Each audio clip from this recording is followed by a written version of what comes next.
Hello, photographers. Today I want to share with you 3 reasons why more megapixels is actually a bad thing. And the first is that higher megapixels can actually mean worse ISO performance. If there's one thing that photographers love to obsess over, it's noise and shooting at high ISOs. And packing more and more pixels onto an image sensor actually decreases the noise performance, which leads to an increase in noise at higher and even sometimes lower ISOs. So the next time you're thinking about buying a camera that's got a bajillion megapixels, think about this. Do you want a bajillion megapixels or do you want really great noise performance? The next reason more megapixels can actually be bad is more megapixels means bigger image files. And bigger image files means you're using up more hard drive space. And more hard drive space means more money, more accessories connected to your computer, more backup. All of that stuff gets compounded with bigger image files. In addition to that, the bigger those image files are,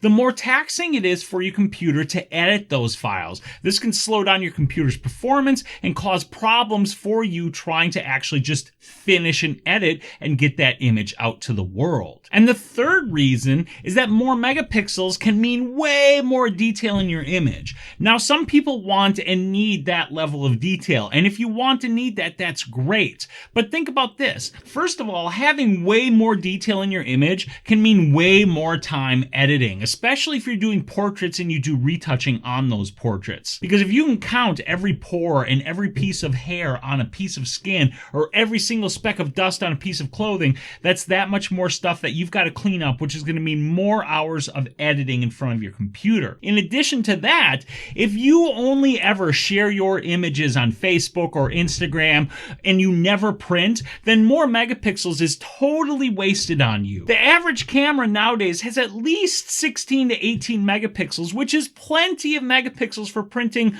most anything anybody needs, and more than enough resolution for sharing your images all over the web. So the next time you're considering a camera and you're thinking, should I get the 50 megapixel camera or the 20 megapixel camera? Think about these things and what that's going to mean to you when it comes to managing those files, editing, and sharing them. Now, if you have any questions about megapixels or cameras in general, let me know down in the comments.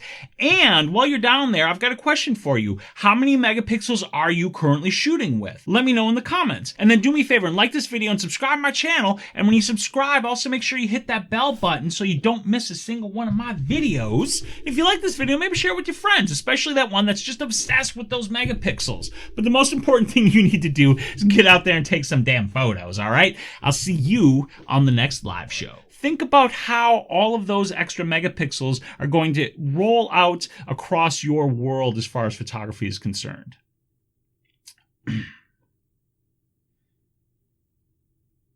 Thank you for watching. Now, I get loads of questions and they all boil down to one thing, which is how do I make my camera do what I want it to do? And here's the thing, your camera is like an instrument, and you can't make music if you can't play your instrument.